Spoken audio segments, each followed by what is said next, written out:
I've seen so many YouTubers saying they're doing low buy or no buy this year, and it's like a trend to stop shopping, guys. Like, it's actually insane. So it's very hard for a brand to then pivot themselves to a point where they're like more desirable than Chanel and Louis Vuitton. Like, the fans of Chanel and Louis Vuitton, they were like, they're obsessed, guys. Like, Chanel is still so popular. It's crazy, and the bags are so expensive. It is actually insane, and yet they're still making so much money, and yet there are brands like Givenchy, which the prices actually haven't gone up that much since, like, you know, a few years back, and they're dying. Hey guys, welcome to my channel. I'm Jess. Today I wanted to talk about Givenchy. What do you guys feel about Givenchy? Is it still a brand that you follow?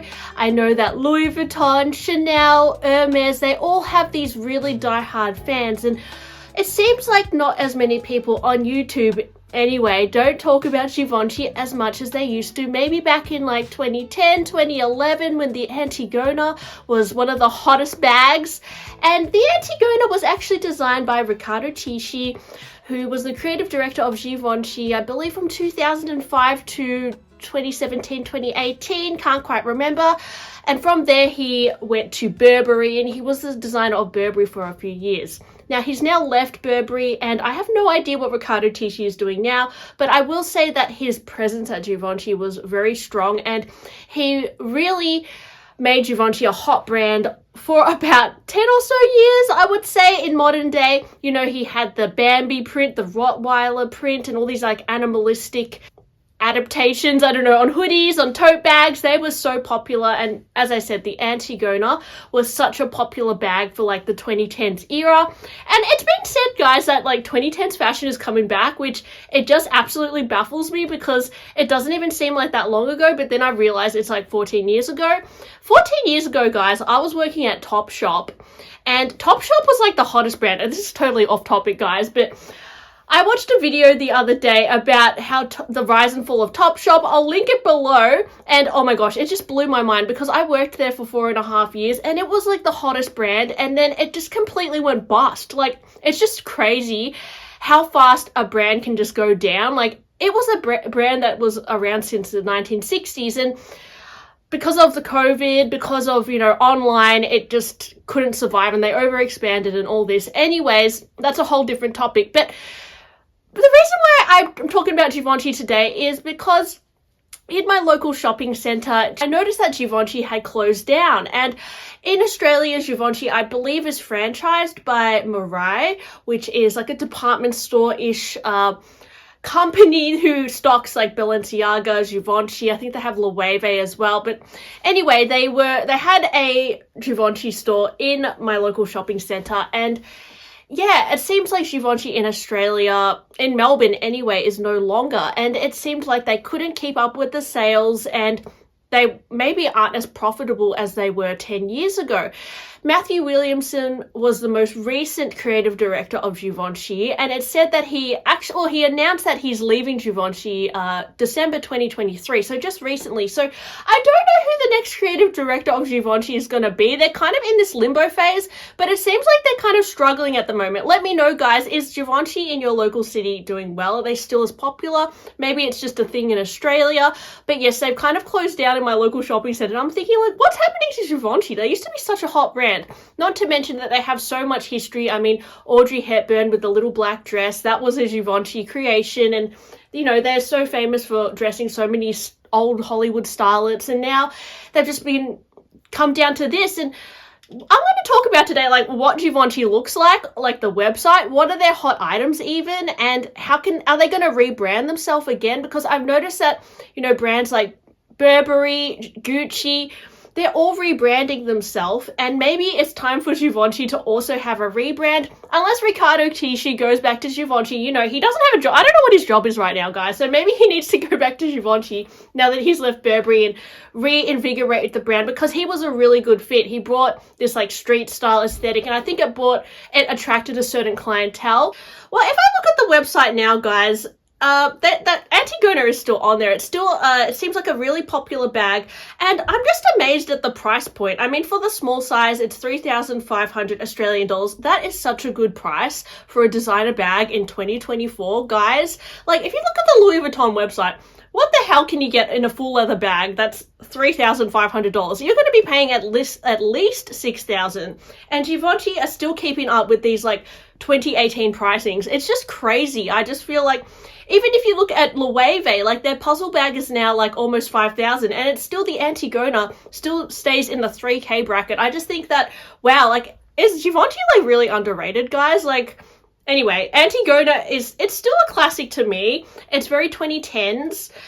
But yeah, guys, I mean, get your Topshop Jamie jeans out in your Antigona, guys. Like, it's coming back apparently. So yes, I mean, I've never had a Givenchy Antigona, but I do see it as a really practical bag. Now, there is this bag called the Vogue, and I'm gonna guess that Matthew Williamson designed this bag, and I have seen a few young people out on the town wearing this, but I don't see a lot of people reviewing it on YouTube. The thing I like about this bag is that it has, some of the variations have mixed hardware, gold with silver, which you don't often see. I think that's a pretty cool, I mean, it was in the Gabrielle bag, they had the gold and silver. I always like that mixed hardware look. And it's in like a slouchy hobo style, which is very trending. A lot of brands are doing the hobo style right now. So maybe it's a very 2020s bag, right? Maybe it's something that won't date as well. Let me know, because I don't know, guys. I've noticed a lot of hobo bags lately. It's just like the hottest thing. So maybe it's really good for this era, but will it stand the test of time? I don't know. And then some of the sunglasses, guys, I'm going to say are a little bit crazy. There are these Giv cut unisex glasses in nylon. And I mean, it looks amazing on the model. Like, she looks incredible, but I don't know if these would be for everybody. They have this kind of like bat wing effect. I would love to try them on. I think I could look pretty badass in these, but yeah. And of course they have this beautiful little black dress, but it's actually, you know, the ready-to-wear client is not that common. Most people who buy designer just buy the accessories, the shoes, the bags, and to invest into ready-to-wear, you have to have a whole different mindset and a different kind of appreciation of fashion, I think, as well. But I think this tailored wool dress is absolutely gorgeous, and I love the structured shoulders. Very classic. This is something that would never go out of fashion. It's $7,350. It's in wool. Yes, I don't think this would be this would be for somebody who really loves their fashion, really, but yeah, it's quite expensive, and maybe, I don't know, but still at the same time, it's quite classic. So yeah, let me know what you think, guys. Just going back to their shoes, one of the main shoes I've noticed on their website is the shark boots, and I think these were quite popular. I remember that Trisha Paytas did a video about her buying the rhinestone ones, but yeah, it was kind of sad because they didn't fit her legs, so she was quite upset. Anyways, I don't know why I brought that up, but I just thought of Trisha Paytas. And yeah, I have seen a few influencers wearing these shark boots. They are quite unique in that it kind of makes you look like you're wearing a flare, but it's a boot. And they look really good with, like, I assume, like, leather trousers or something like that, maybe stockings, even just with like bare legs and like a little mini skirt or shorts. They're quite unique, and you don't kind of get this silhouette at many other brands. And they have this really substantial hardware as well, which I've noticed that Matthew Williams kind of introduced this like lock detail, and he's even added it to some of the Antigona bags. It's a little bit edgy, I suppose. I wouldn't think it was for everybody, but I do like the silver hardware. It's almost like a Hermes riding boot, you know, with the lock. I'm sorry, I always talk about Hermes, guys. I can't help myself. But it's got like a flare, so it's a little bit more edgy, I suppose. $3,300, you know, it's not for the faint of heart, the price. And then they even have these like shark lock biker ankle boots with these like sneaker effect. Interesting, but I wouldn't imagine they would be a hot seller. And then for sneakers, they have these just like basic branded Givenchy sneaker. I think these would do well because they're just like these basic shoes, and people love their designer logos. So I could see these doing really well if you're into Givenchy, but I don't know if Givenchy has the same pizzazz as it used to. Like, if it said Chanel, people would go insane, but because it says Givenchy, people are like, meh.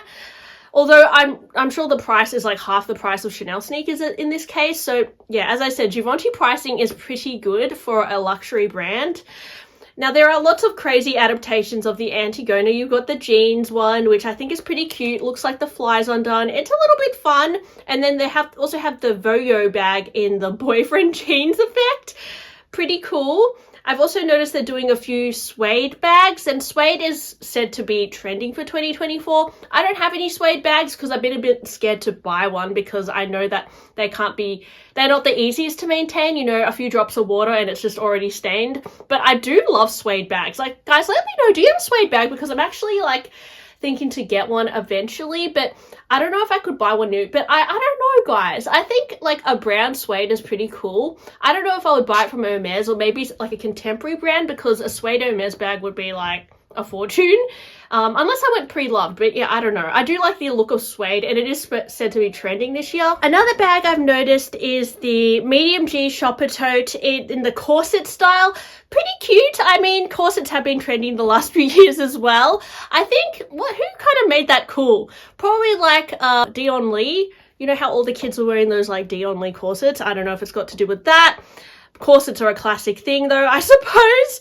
This kind of reminds me of like the Fendi Sunshine tote, like that same kind of vibe with the branding, but it's a little bit more subtle because it's just like embossed into the leather. There is this bag that kind of reminds me of like the Chanel Boy in a way. It's this square bag with a border. And then it has it kind of looks like boy bag, don't you reckon? Has like a really chunky chain, although it is like a fraction of the price of the boy bag if we're comparing. And then it has those like Givenchy logos that kind of look like, I don't know, it kind of look like the Greek kind of symbols. It just reminds me of like the Colosseum. I don't know, guys. I know it's Italian. I don't even know what I'm talking about at this point. I don't know. Versace and Givenchy, they have the same kind of like swirly details. So these GV Day unisex glasses in acetate, I can see these being a little bit easier to sell, but again, they're not like the easiest to pull off, so I don't know if they would be as popular. And then there's also this other bag that is a bit of a newer style. I'm not a huge fan of this quilting. It kind of looks like a brain to me. It's called the 4G soft bag in quilted leather. And then it has that really strong branding at the front. Again, that little like Givenchy logo. And it's really interesting that the chain also has the Givenchy logos all through it. The price is actually pretty good. As I said, for a designer brand, like they're not yet at that point where they've really upped their prices. So I think if they up their prices too much, that would explain why they're not doing as well in Australia, but their pricing is pretty competitive. So that surprised me that they shut down. And I wonder if it will be something that is like something we start seeing more, because I don't know, guys, it's just because I worked at TOPSHOP and I saw them slowly shut down, and they shut down in Australia, they started closing stores, and then they shut down globally. So I don't know, I'm kind of traumatized by that experience. I did leave Topshop before they shut down. I just had a feeling like the business was not going well, so I found a new job. But like, you know, guys, when you just sense something is up, something is going to go, like something is going down, I think Givenchy really need to rebrand or something. They need something to put them back on the books, make them hot again. I think at this day and age as well, it's really hard for a brand to have another boom, especially right now when there's the cost of living has gone up. We're kind of still suffering from the effects of the pandemic, and people went through a crazy luxury phase the last 2 years. Like, I've seen so many YouTubers saying they're doing low buy or no buy this year, and it's like a trend to stop shopping, guys. Like, it's actually insane. So it's very hard for a brand to then pivot themselves to a point where they're like more desirable than Chanel and Louis Vuitton. Like, it is very hard, because the fans of Chanel and Louis Vuitton, they're obsessed, guys. Like, Chanel is still so popular. It's crazy. And the bags are so expensive. It is actually insane. And yet they're still making so much money. And yet there are brands like Givenchy, which the prices actually haven't gone up that much since, like, you know, a few years back. And they're dying. Like, I don't really understand, guys. But I think it's all got to do with the marketing and the hype around it, the following that these brands have. And I just don't think that Givenchy has that cult following that maybe other brands do. And how do you create that cult following? Well, it's really just comes down to the ads, the celebrities you gift bags to. I mean, how many influencers do you see with Givenchy bags? Not really. And although we all say, you know, I'm not going to be influenced by influencers, like I'm not going to buy that Posh at Matisse because I saw it on influencer. Like, subconsciously we are influenced. So it is actually so important. Like, influencers play such a huge role in communicating to people that they exist. They really need people to just at least see their product on social media, and subconsciously it might make them slowly want it. I mean, how many people dissed the Chanel 22 when it first came out, or the Chanel 19? A lot of people were just like, these are disgusting bags. Like, honestly, that's how it was. And then it took a few months and people started to love it, like become obsessed, because they kept seeing it over and over again, people styling it in different ways, Chanel doing an ad for it. You know, we had the Chanel 22 ad campaign. It was all glamorous with Lily Rose Depp and all that, and it worked. So I don't know if Givenchy just have to do more marketing. I know that they did work with Ariana Grande at one point, and I think that was quite effective, but I don't know, they need like a K-pop idol or something to like get them back on the books. Yeah, but it's really interesting. There's so many of these like brands similar to Givenchy at the moment that I think are like on a similar struggle. And it just seems like, I don't know, even though Louis Vuitton is still making a lot of money, I don't think they're doing as well as they used to be, or they're like not growing as fast as they want to, but they're definitely still doing a lot better than brands like Givenchy. So yeah, guys, let me know what you think of Givenchy. Is it a brand that you think is going to rebrand again? Or do you think they're going to slowly shut down all their stores? Like, am I being dramatic, guys? Because usually I am dramatic. So anyways, thanks for watching my video today. Hope you enjoyed it, and I'll talk to you guys on my next one. Bye!